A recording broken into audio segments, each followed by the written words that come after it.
Well, hello everybody, and welcome back to G Bear's Off-Grid Ways, a homestead in the desert. And yeah, I got my 4-inch hole cut in here. I know I did say I was going to use this as the bottom, but then when I looked at the bottom of this thing, it has only one plug right dead center, and I'm going to cut that 2.5-inch hole out of there where the air tube has to go down. That'll make it really simple. And then you can see I cut the 4-inch in here, and I'll show you the tube that's going in there. But I got to get these plugs out so I can use 3/4-inch plugs in there like I did in the center, and then I'll be all set to lock that off. Now, these two, I don't know if you can see it in there. Yeah, there it is. They got pipes running down to the bottom. So I gotta be careful not to cut my hand. Yeah, there's one on each one of those, but the one on the back side doesn't have a pipe going down.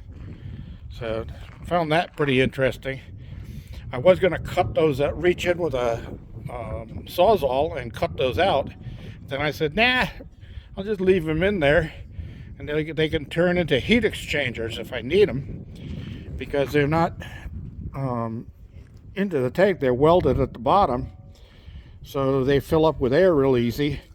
But what I can do is connect the two together and then have a heat exchanger coming out the top there. So I also marked on the other side. Let me move around here. It's cold out here. I'm calling it a day now.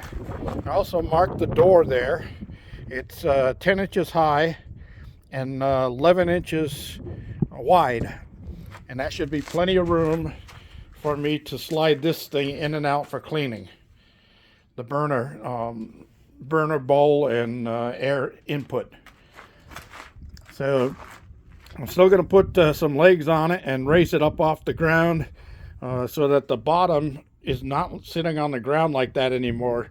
It'll be probably 4 inches, somewhere between 4 and 6 inches higher than what it is now. So I needed a piece of 4-inch pipe to weld into that hole I cut to where my stovepipe will connect to. And I got my stovepipe pieces. I found these while cleaning the shop here. As you can see, I made a big hole here. This is what I was talking about yesterday. This is the plumbing rack, and I cleaned all the stuff off the floor that was in front of there and in front of the electrical rack here. And one of these other days, I'm going to come in and bring a chair in with me and sit down and pull everything off of the shelves one at a time, and then organize the shelving. And I do have a little bit of organization going here. Like I did put breakers right there. I did put light bulbs up there, but they're not neat. I need to move it around and set it up, and then I'll set it up to the lowest wattage LEDs are here, and they go up in lighting or power or watts or whatever you want to call it. So that's my future thing. I can do that sitting in here. I did a short earlier.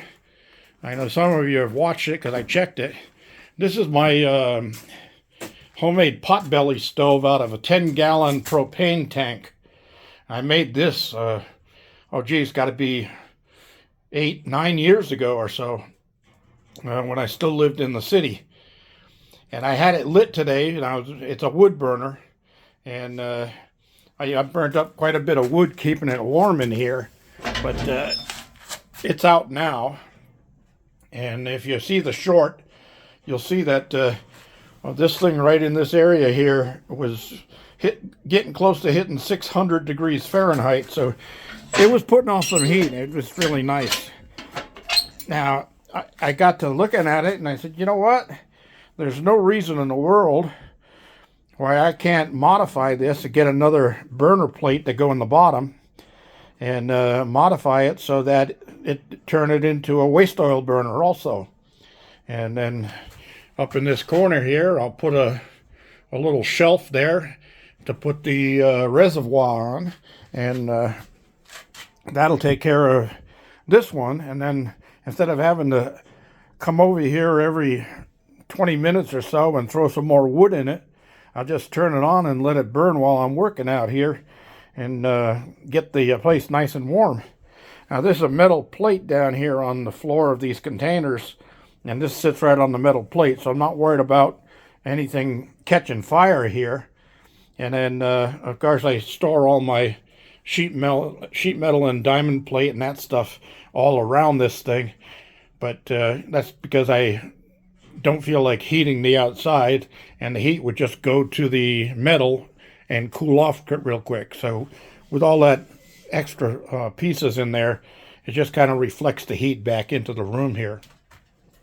This big piece of pipe or ducting or whatever you want to call it, that's going to be part of my solar dehydrator that I've yet to build, and that gets half buried in the ground, and the elbow comes up inside of the dehydrator, and then there's a piece of glass that goes over the top, so the sun will heat the air in that tube. Now that's all going to be painted black, and the sun will heat that up, and then it'll suck air in from that side, which will have a screen on it so that the critters don't get in.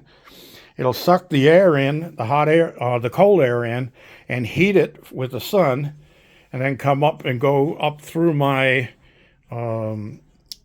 hydrator cabinet. And the hydrator cabinet will have a vent at the top so I can control the airflow on how fast I want the air to flow through there. So you'll see that in the future. So moving on down the road. Yeah. So anyway, here's the piece I made because I didn't have a piece of 4-inch pipe. I had some 16 gauge flat steel, and that little piece is the end of what I cut off of this. And then I gas welded the seam, and the way I bent this was I made this jig out of an old piece of bent galvanized pipe by cutting a 1/4-inch hole or a 1/4-inch slot down the top and the bottom. And the way it works is, let's see if I can show you here. You put your piece of metal in like this, and then you start pulling on it and move it a little and bend it, and move it a little and bend it, and move it a little and bend it, and so forth like that. And you try to keep it kind of square to the unit. And then you start back at the beginning and do the same thing all over again. And you see I've already got an arch here. So I was doing that with the other piece, and the way I figured out how long how long of a metal piece I had to cut to make a 4-inch pipe was I measured around a piece of 4-inch circle like this one. Actually, what I used was, ta-da, a 4-inch shallow box. As you can see, it fits right inside of there just perfectly. So this was to get my measurement for the length, and you see my little marker on there. And then I put my marker on a ruler, and I rolled it all the way over until the marker hit the next number down the line. So this made one complete circumference, and then I just read on the ruler what the distance was, and that told me what size to cut this at. So this is ready to go, and well, let's see if I can do this one-handed. And this will fit right over it like that. Oh, come on. There we go. So the hot air comes out of the tank and goes up through the elbow, and then I'll have to get 2 5-foot pieces of, or well, 6-foot pieces of stovepipe. And somewhere around here, I've got another 4-inch weather cap to go on the top. And then that one there on that stove, that goes up and out and then goes up over the top of the metal container, and it's got a windproof cap on the top of it. So that keeps the birds and that stuff from being able to come back down through the pipe and into my stove. So that's where I'm at, everybody. I'm going to get some more done here down the line. When it was really cold this morning, I got the heater going and I worked in this area, but I've got to get all of this wiring out of here, and I'm going to put some hooks on the back wall there, on the metal wall, with rods coming out, so I can separate out the wire in different sizes, 14 gauge, 12 gauge, 8 gauge, 10 gauge, all of that. And I'll put the rolls on the wall so they're not just laying in a pile on the ground like that. And then this one, I've got some number 6 left on the spool, but there's not much. So I'll take it off of that spool and I'll just hang it on one of the hooks, so it's I don't have that big spool taking up extra space. I don't need that. So that's where I'm at, everybody. I want to thank you for joining me again today. Questions and comments down below. Don't forget your thumbs up. Don't forget to share and subscribe. Hey, I got my hands dirty. This is G Bear signing off.